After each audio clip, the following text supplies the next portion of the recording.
Então, ele acometeu mamíferos como nunca se visto antes.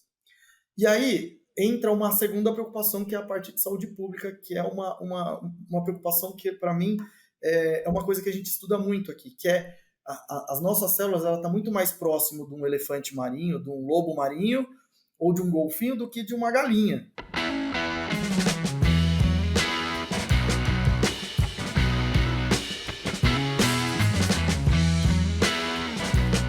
Olá pessoal, sejam todos muito bem-vindos de volta a mais um episódio do nosso podcast O Aviário. E hoje a gente tem o prazer de receber aqui o Dr. Jansen Araújo, que é professor na USP, no Departamento de Microbiologia, e a gente vai bater um papo aqui sobre virologia, sobre um pouco das características ecológicas aí dos vírus, como que eles se movimentam na natureza. Doutor, essa área básica, que é tão legal a gente conhecer alguns detalhes, que muitas vezes são super aplicados ao dia a dia das empresas. Então, doutor Jansen, muito obrigado por ter aceito o nosso convite. É um prazer enorme estar recebendo o senhor aqui com a gente. E vamos explorar aqui o seu conhecimento, levando aí para as pessoas que nos acompanham um pouquinho desse assunto que é tão palpitante, aí, que está tão em voga aí em relação às doenças virais, e principalmente essas questões ecológicas que envolvem a transmissão da doença, e vamos explorar bem a influenza aviária. Novamente, obrigado pelo seu convite. Eu deixo você fazer aqui as suas considerações iniciais. Bom, primeiramente, professor Marcos, muito obrigado pelo convite. Eu me sinto honrado, na verdade, de poder participar. É um prazer a gente poder falar um pouquinho do nosso trabalho, A gente às vezes está na universidade, a gente conversa com os nossos alunos, mas é assuntos de interesse de grande parte da população. Então, para a gente é sempre um prazer poder participar desse tipo de divulgação. Legal. Jansen, conta para nós aqui, Eu não vou ler seu currículo aqui, não. Vou preferir que você faça um currículo comentário, Conta um pouquinho da sua trajetória, você vai misturando, certo, o seu currículo. Como que você veio parar, na bancada aí, da USP aí, trabalhando com vírus? Como é que foi a sua trajetória até chegar no que você faz hoje aí? E de cara, a gente conversou rapidamente antes de começar a gravação aqui, a gente percebe que você é uma pessoa que gosta muito do que faz, nessa parte de virologia. Como é que você chegou nisso? Tá certo, então, vamos lá. Eu sempre fui apaixonado pela área de biologia, pela área de DNA. Eu queria, desde muito jovem, eu estava pensando em trabalhar com sequenciamento de DNA. Na minha época que eu estava no colégio, isso aí era a ideia da moda, Tinha tido clonagem de uma ovelha, na época, de uma ovelha Dolly, que foi uma coisa que chamou muita atenção no mundo. Então eu falava, eu quero trabalhar com DNA, e coisa que tem sequenciamento de DNA, era isso minha paixão. Aí eu comecei a trabalhar com vírus em planta no Instituto Biológico de São Paulo. Comecei como estagiário, depois fui fazendo uma parte de iniciação científica e descobri que vírus em planta tinha um grande apelo na área de agronomia, causando grandes prejuízos. Então me apaixonei bastante pela área da virologia ali no começo. Passando algum tempo, eu já na faculdade, eu vi que tinha vírus humano que me atraía bastante. Só que todas as técnicas que eu tinha aprendido para detecção e estudos de vírus em planta, de vírus em vegetais, elas eram aplicadas em vírus humano. Então, aí nessa época, eu fui trabalhar num laboratório de terapia gênica, que era na Unifesp, aqui em São Paulo, com sequenciamento, e na área de virologia humana. E ali eu já comecei a ficar mais ainda envolvido com uma coisa que eu almejava bastante. E nesse andar da carruagem, nessa época havia acontecido algumas epidemias aqui no Brasil, e no mundo já estava acontecendo, que a gente escutava de longe, mas era relacionado a alguma coisa com o vírus da gripe aviária, dos frangos, gripe do frango, gripe da galinha e tal, mas era uma coisa muito disseminada na área do continente asiático. Então, a gente não escutava muito falar disso daqui no Brasil. Enfim, eu vim trabalhar na USP nessa parte, fazendo o meu pós-doutorado, na área mesmo, com esse vírus que me interessou. Nessa época, a gente queria trabalhar com reservatórios naturais que pudessem carrear vírus para um lado e para o outro. E antigamente, na época que eu comecei, a gente ficava muito distante, Mas entender hoje como que os animais silvestres podem carregar vírus para lá e para cá, ou pode ser grandes reservatórios, ficou cada vez mais claro depois da nossa pandemia da Covid-19. Então isso, as pessoas conseguiram, qualquer pessoa hoje que você conversar, em qualquer lugar, no supermercado, na padaria, na portaria do seu prédio, você vai ver que alguém já ouviu falar ou de um vírus chamado coronavírus, ou da grande pandemia que a gente passou. E muitos entenderam que os animais podem ser os grandes reservatórios, né, desses vírus na natureza. E dentre esse meio aí, eu fui me aprofundando mais na área do vírus da gripe aviária, da influenza aviária, no começo de monitoramento desses animais que pudessem carregar esse vírus para lá e para cá. Na natureza, a gente estudando outros vírus, eu trabalho hoje num laboratório aqui, o meu laboratório é o laboratório de pesquisa de vírus emergentes, que tem potencial zoonótico, que possa ser um problema de saúde pública também. Então a gente monitora vários animais tentando entender como esse vírus está na natureza e como isso pode chegar. Tanto na parte das granjas, economicamente, trazer algum prejuízo, como uma adaptação desse vírus através das mutações aos seres humanos, causando aí uma possível epidemia ou uma nova pandemia. Que legal, muito legal mesmo, né? Quer dizer, você está lá no laboratório fazendo exatamente, né, esse trabalho de vigilância, aí, entendendo como funciona exatamente esses mecanismos de transmissão, né, esse potencial de algum vírus desse causar uma nova pandemia, que, né, todo mundo sabe que todo mundo morre de medo disso. Mas vamos focar aqui um pouquinho, né, para trazer para a nossa praia mesmo a questão da influenza, né? A gente sabe que você tem tido esse trabalho, você tem feito trabalho de monitoria.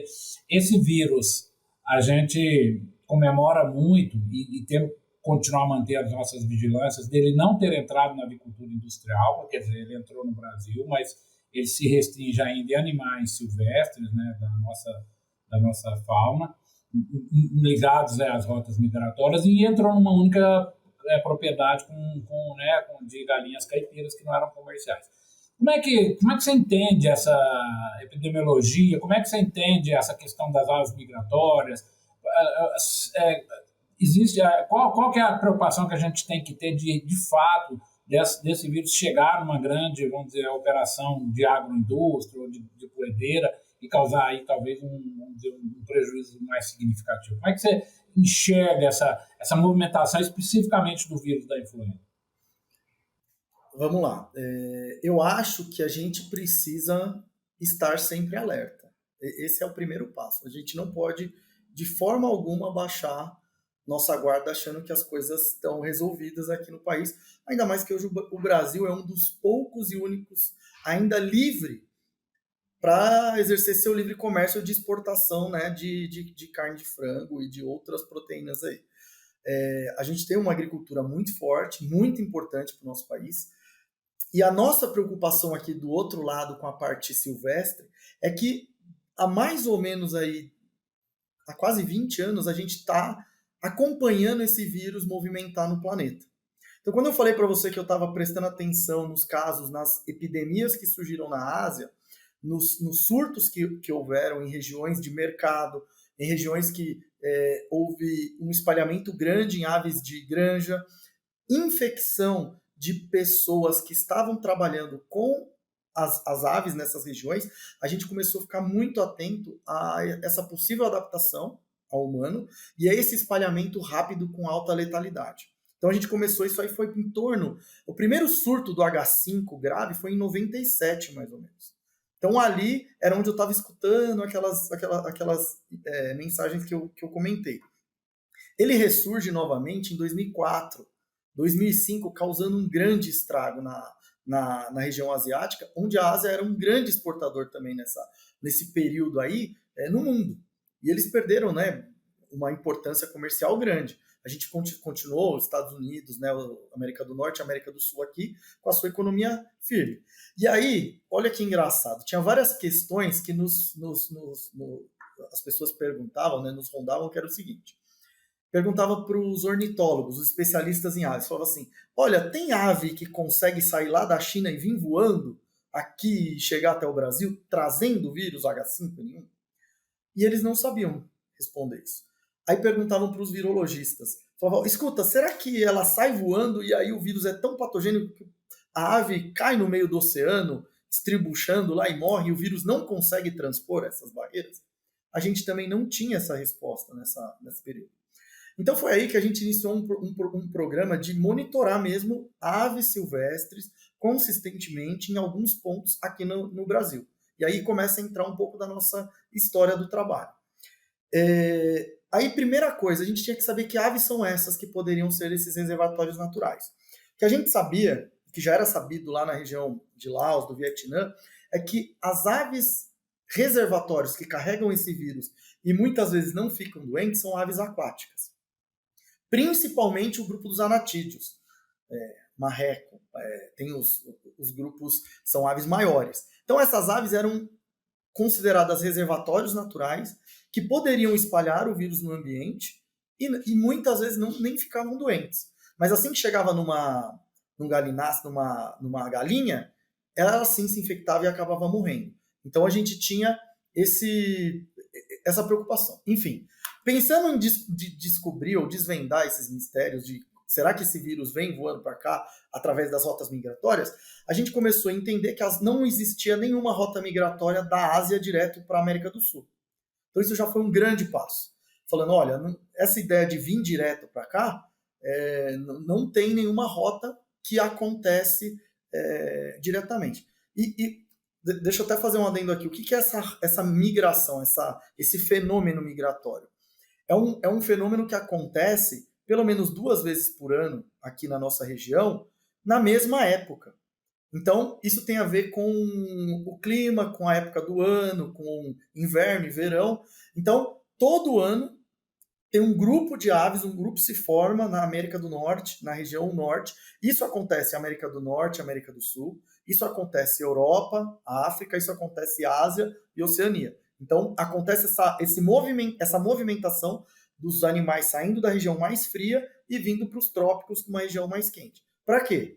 Então, segundo os especialistas, né, que não é minha praia, mas para se alimentar, procura de busca de alimento, trocar sua plumagem, ficar mais forte, fazer corte, às vezes namorar tal, e voltar para a área de reprodução num outro período. Então, por exemplo, aqui no nosso país acontece 2 vezes por ano, esse momento agora, que nós estamos em novembro, as aves estão chegando aqui. Elas estão, nesse momento, chegando em vários pontos do nosso país, daqui da América do Sul, vindo lá desde o Alasca, da região do Círculo Polar Ártico, vindo para cá. E quando chega por volta de abril e maio, elas já estão trocando as plumas, se preparando, já estão mais fortes, elas se preparam para retornar para a América do Norte. E é nesse momento, nessas grandes concentrações, que a gente dá chance dos vírus poderem se encontrar e se rearranjar em alguns pontos específicos. Então, a gente tinha a ideia, não tem rota direta, mas existe uma rota vertical aqui que a gente consegue todo ano ter a ave vindo de lá para cá. Bom, mas na América do Norte não tinha nada. Então, a gente estava mais ou menos tranquilo com relação a isso.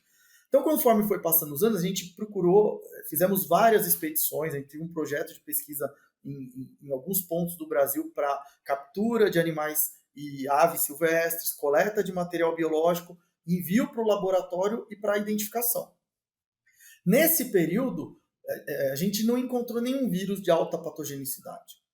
E não tinha nenhum dado de alta patogenicidade. Nem, quando eu falo alta patogenicidade, são aqueles que realmente causam grande mortalidade nas aves. No caso aí, o vírus H5N1. Esse é o famoso, vamos se dizer. Nessa época, tanto na América do Norte quanto na América do Sul, nós não tínhamos casos detectados de H5N1. Bom, mas a gente encontrou durante esse período, em 2009, 2010, 2011, 2012, todos esses anos, a gente tem monitoramento na região norte do país, região nordeste, região litorânea, região sul, lá no biquinho, lá quase no Chuí, que é onde a gente tem a grande concentração de aves migratórias aqui no nosso país. A gente, mais ou menos, chega entre 2 a 5 bilhões de aves migrando nesse período todos os anos. Então essa movimentação existe. E na Europa, quanto na África, locais onde foram identificados H5, eles conseguiram identificar nessas rotas migratórias em aves aquáticas. Então a nossa preocupação era vamos detectar vírus vindo, subindo e descendo nessas regiões.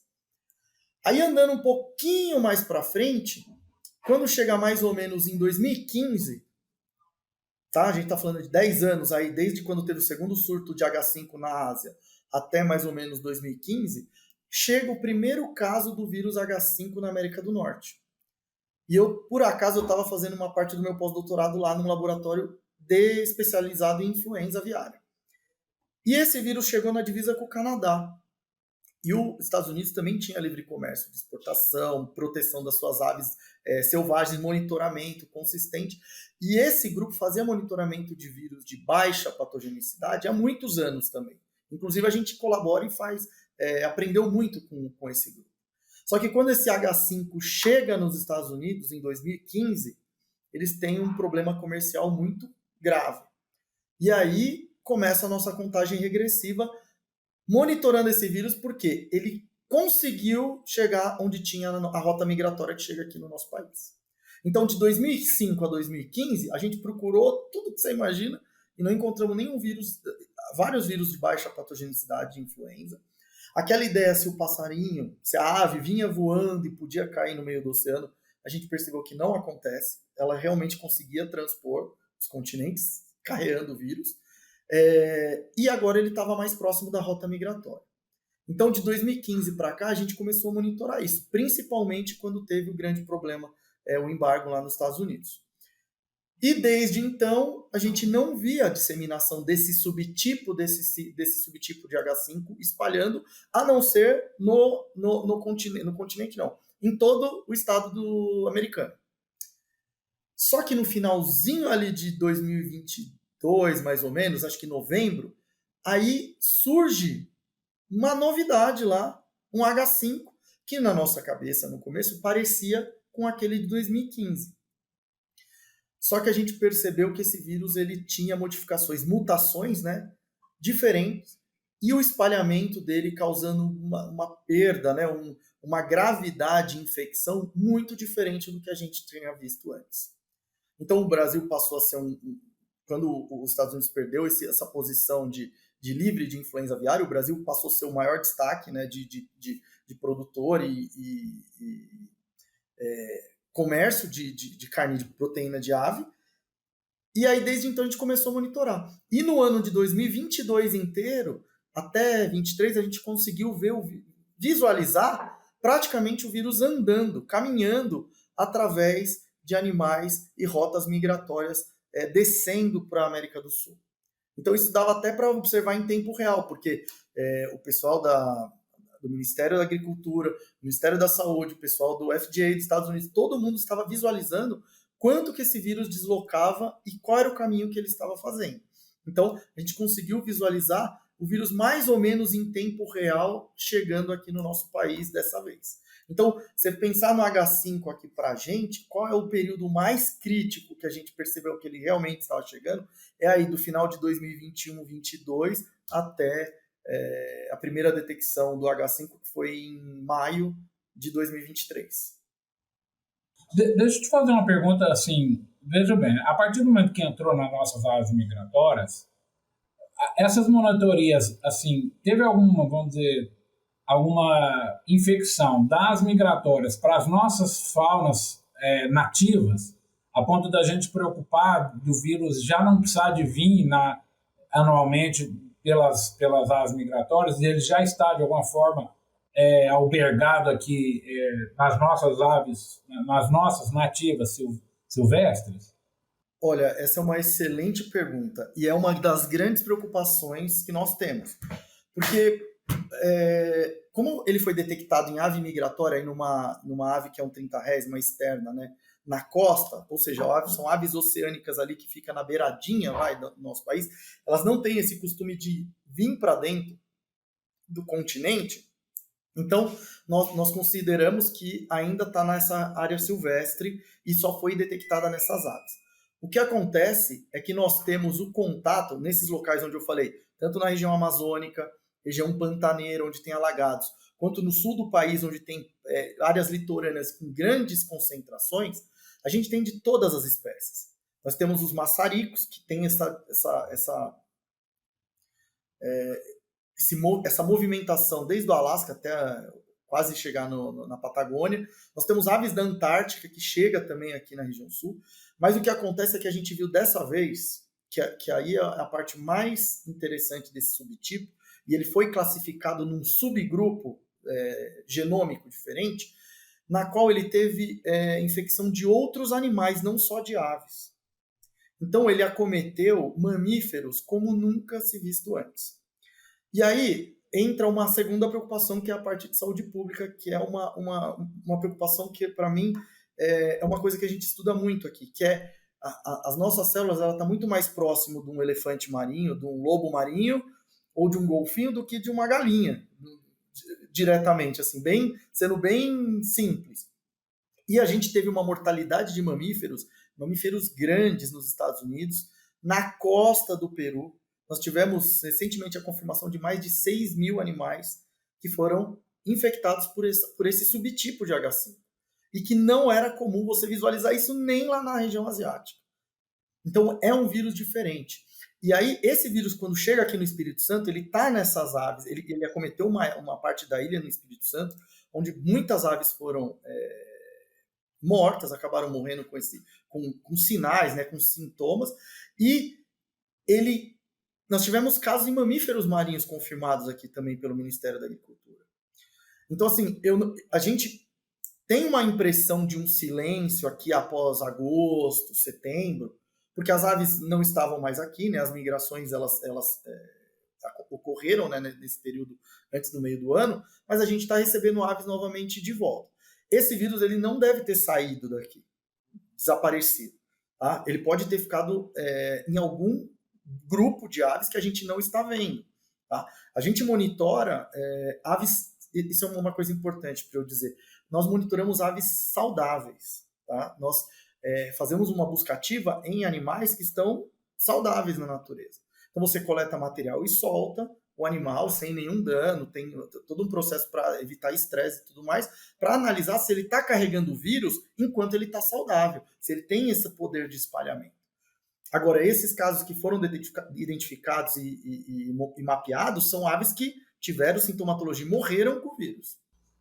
Doutor Jensen, antes da gente entrar nesse potencial zoonótico, que eu acho bem interessante, eles conseguiram, quando você disse que em 2015, né, eles conseguiram, entrou no Canadá, nos Estados Unidos, quer dizer que normalmente a rota é sempre, como você explicou, norte-sul, sul-norte, né? Não tinha lateralidade aí, né? Mas quando entrou...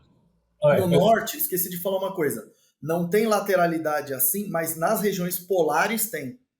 Então lá na região do Ártico, em volta do Canadá, você tem rotas migratórias que cruzam nessa lateral, e no sul, na região subantártica, você tem regiões migratórias que vai até a Oceania, África do Sul e volta para cá.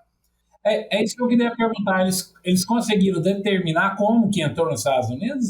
Mas foi essa lateralidade, então, não? Então, provavelmente, existem alguns trabalhos na época que foram feitos que esse vírus ele tinha sido detectado em algumas aves na região da Coreia e na região asiática, um vírus muito similar.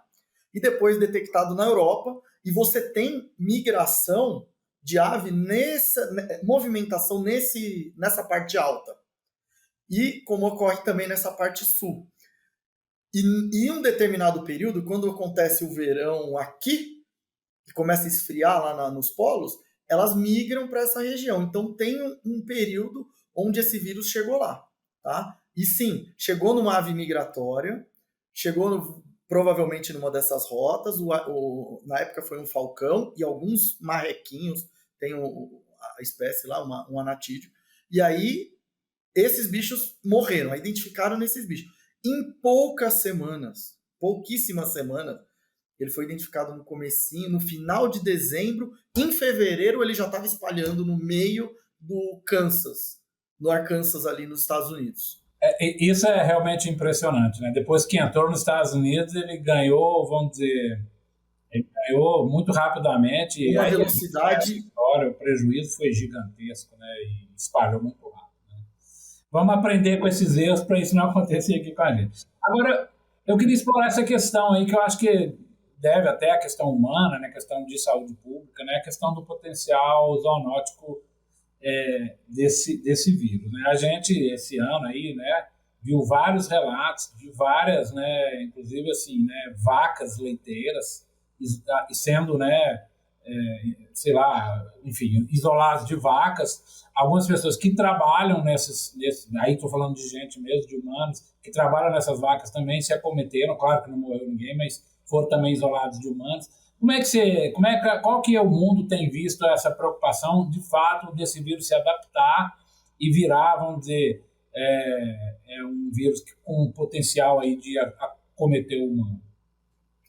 Olha, eu vou te dizer o que a gente imagina, mas isso são especulações que isso pode acontecer, como o vírus pode enfraquecer e não acontecer absolutamente nada.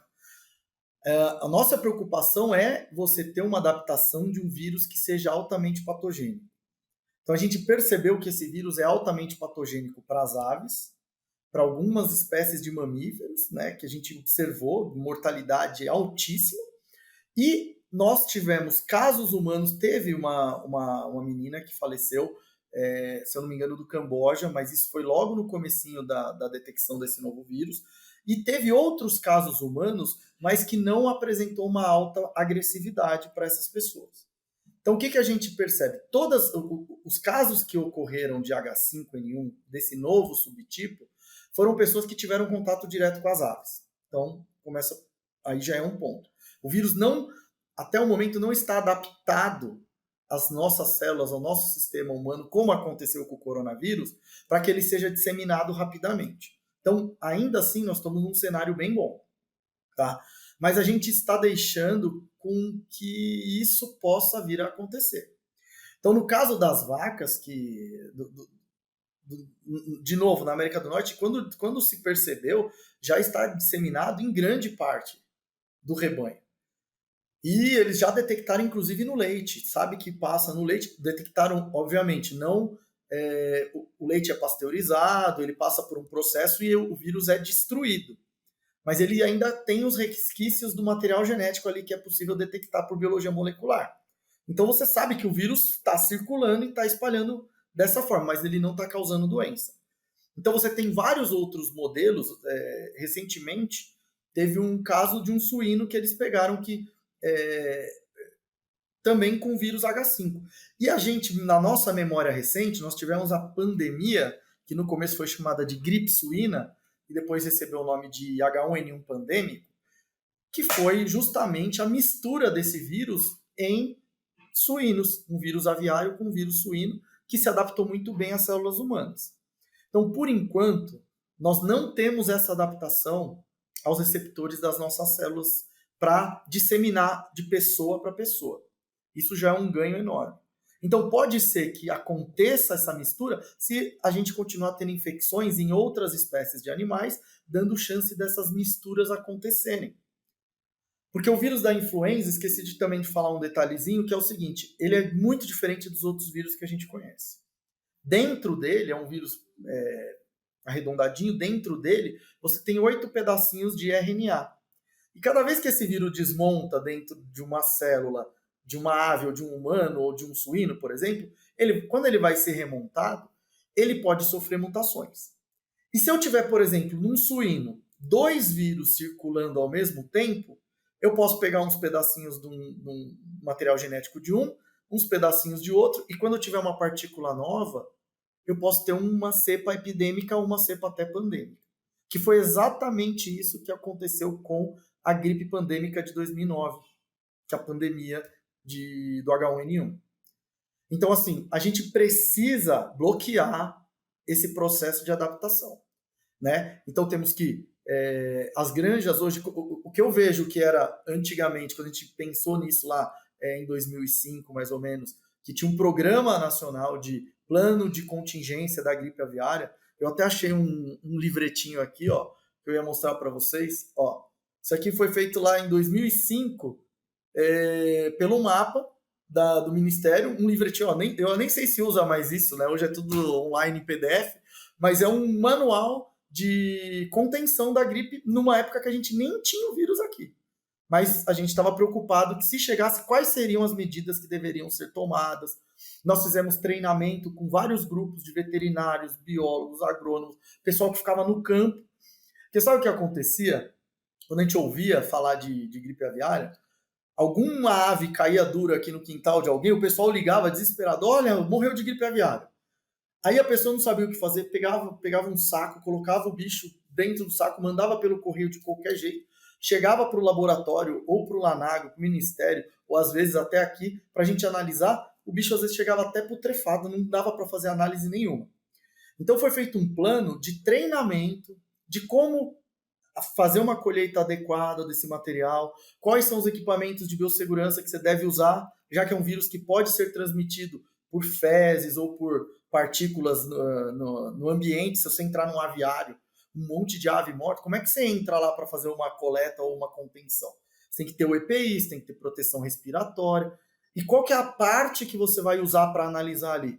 Você precisa de um swab muito parecido com o que a gente fez na Covid, que era um swab nasal, né, para saber a presença do vírus. Ou um pedaço de um tecido, normalmente da traqueia, normalmente do intestino do bicho, que é onde o vírus se replica melhor, né? Então, esse cenário, ele já havia preocupação no Brasil mesmo antes dele estar aqui.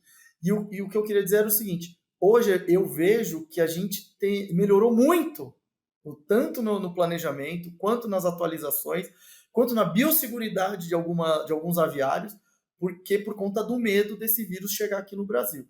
E eu acho que, se não tivermos casos ainda nas granjas, aqui nos grandes aviários, é porque nosso plano de cuidado e contenção, ele está muito bem estabelecido, tá? Ainda, eu acho que até, eu não sei se isso é uma valorização, mas acho até melhor do que dos norte-americanos na época que chegou o vírus lá. Ah, com certeza. Doutor Décio, já finalizando aqui, antes de a gente finalizar, eu queria, assim, você alertou, né? Estamos no início do período onde as aves migratórias começam a chegar.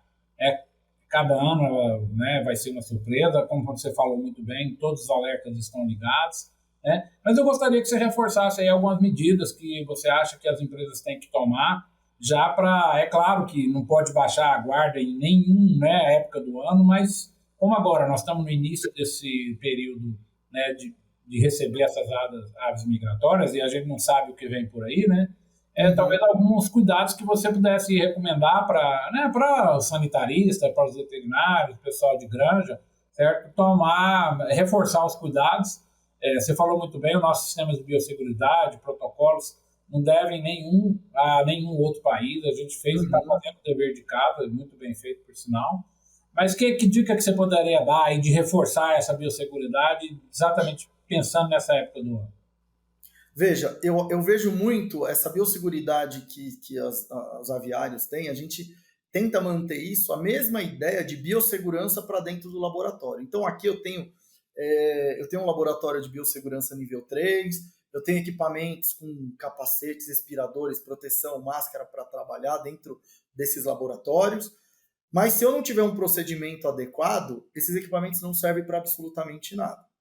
Então, uma das coisas que a gente sabe é que você pode ter toda a sua granja, sua biosseguridade cercada com todos os equipamentos, ventilação, desinfetante, tudo.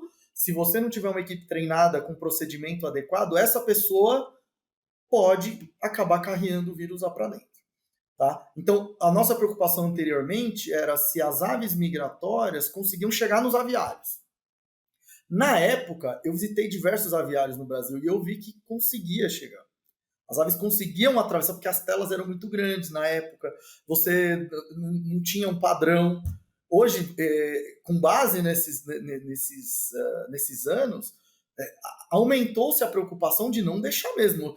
Tivemos um caso de doença de Newcastle agora no meio do ano, que a origem é de pigeon, pombos.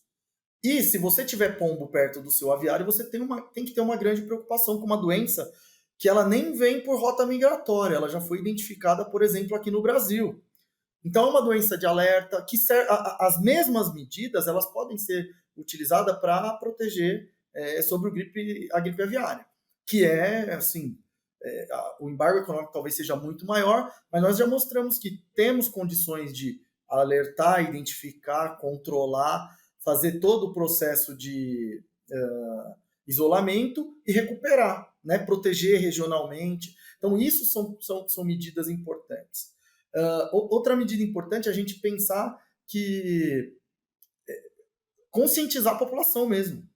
A gente viu que, por exemplo, no Peru, onde teve os casos em pelicanos, que é uma ave gigante, grande, saudável, nunca teve tanta mortalidade de uma ave desse tamanho, desse porte, junto com os leões marinhos na praia, um monte de bicho morto na praia, e a população, os banhistas, circulando tranquilamente.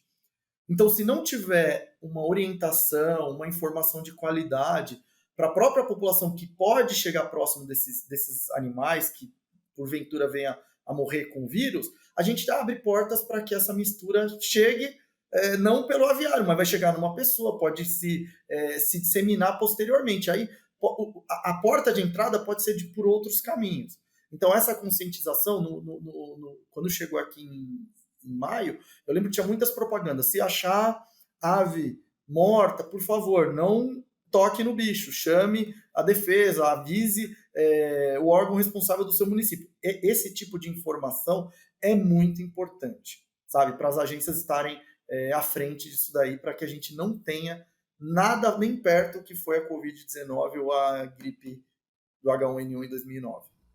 Gente, eu acho que vou reforçar o alerta que o Dr. Jensen está nos fazendo aí, e eu concordo plenamente, Jensen. Conscientização é super importante. As pessoas, né, nós que estamos envolvidos na agricultura, temos que ter essa consciência. Não adianta, como você falar, tá todos os protocolos todo feito e a gente vazar isso numa situação por falta de conhecimento ou por falta de cuidado. Então, esses dois recados que você traz são muito importantes.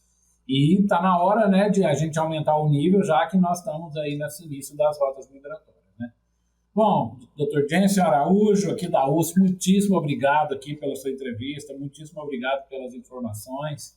Mas antes de terminar, eu queria, assim, a gente gosta aqui nos nossos episódios, a gente gosta de sair um pouco dessa área técnica e tal, de falar de doença, para conversar um pouquinho mesmo, né? E a gente gosta de falar aqui, eu tenho uma pergunta que é clássica nossa aqui, como que você, e aí já dando recados aí para a moçada que nos acompanha, a gente tem um público jovem que está nos acompanhando, bem importante, né? Como você enxerga um profissional de sucesso, né? Você que já relatou a sua trajetória, que lá na infância você já tinha, né, se dispersar para essa questão aí do DNA e fez a sua carreira e hoje é professor na USP, né? Focou, brigou, né? Como é que fala? Suou a camisa e faz hoje o que gosta. Como é que você enxerga? Que recado a gente pode dar para as pessoas que estão se reposicionando também no mercado? Como é que você enxerga essa questão do profissional de sucesso? Tá. Isso eu acho que eu ainda eu até agradeço se eu considerar que eu ainda estou no sucesso. Eu acho que eu ainda estou caminhando para melhorar. Mas eu sempre almejei muito ser um cientista. Eu sempre gostei muito da área de ciência, desses estudos. Então, uma das dicas, e que eu acho, é você realmente ter perseverança para você não desistir das coisas que você acredita. Tá? Você colocar um objetivo, eu queria estudar vírus a qualquer custo, fazendo uma área técnica ou não, porque isso me interessava. Eu tentava ler alguma coisa relacionada e buscando pessoas que pudessem me dar conhecimento. Então, na época, a gente não tinha internet como a gente tem hoje, com Google e ChatGPT, que você coloca, tudo aparece ali e você tem que filtrar. Eu tinha que buscar informações com pessoas que eu me identificava. Então, eu tive assim, muita sorte, obviamente, de ter grandes professores que me ajudaram a trilhar o caminho do que eu estava querendo. Então, eu pensava, eu quero trabalhar com animais silvestres, porque eu tenho uma habilidade com isso, eu tenho disposição para ir a campo, porque trabalho de campo, que eu falei de capturar ave migratória, parece tudo muito bonito, as aves são muito lindas, mas é um trabalho muito difícil de fazer, é um trabalho muito árduo, você tem que ficar longe da família, você tem que, às vezes, ficar acampado no lugar, tem outras coisas que a gente não conta, A gente só conta a parte boa, que achou o vírus e tudo mais. Então, isso é uma coisa que eu digo que é perseverança mesmo, você acreditar naquilo que você quer fazer e procurar as pessoas que você acha que possa te ajudar com sabedoria e poder pôr você isso para frente. Eu acho que a juventude hoje tem muito mais acesso à informação do que a gente tinha na época. Então, eles têm uma vantagem aí, o que precisa é, às vezes, filtrar e procurar e não desistir desse caminho que eu acho que dá para chegar. Eu ainda estou trilhando esse caminho, viu, Marcos? Eu estou buscando ainda muitas coisas.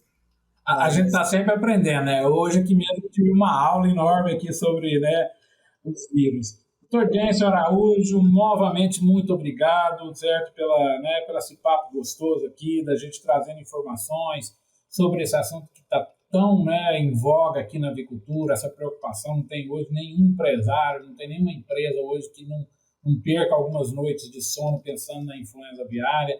Então, quanto mais informação a gente tem, quanto mais a gente conversa sobre esses assuntos tão importantes, né, melhor isso que você falou aí, o conhecimento, e melhor as possibilidades da gente, né, executar e colocar em ação as medidas preventivas para a gente continuar livre dessa doença que realmente tem um potencial de causar um prejuízo enorme. Então, realmente, muitíssimo obrigado, né? Eu deixo você fazer as suas considerações finais, de novo te agradecendo e parabenizando aí pelo seu trabalho, né, no teu laboratório, aí, ajudando o Brasil a mapear, né, esses pontos, né, de encontro desse vírus, todo esse cabedal de conhecimento que a gente vai nos possibilitar fazer os nossos planos, né, de prevenção mais efetivos e mais eficazes. Então, muitíssimo obrigado, eu deixo você fazer as suas considerações. Professor, é um prazer, muito obrigado, eu agradeço, eu acho que é uma retribuição aqui da gente da universidade poder estudar um pouquinho mais a fundo sobre a história desses vírus, de como eles se comportam,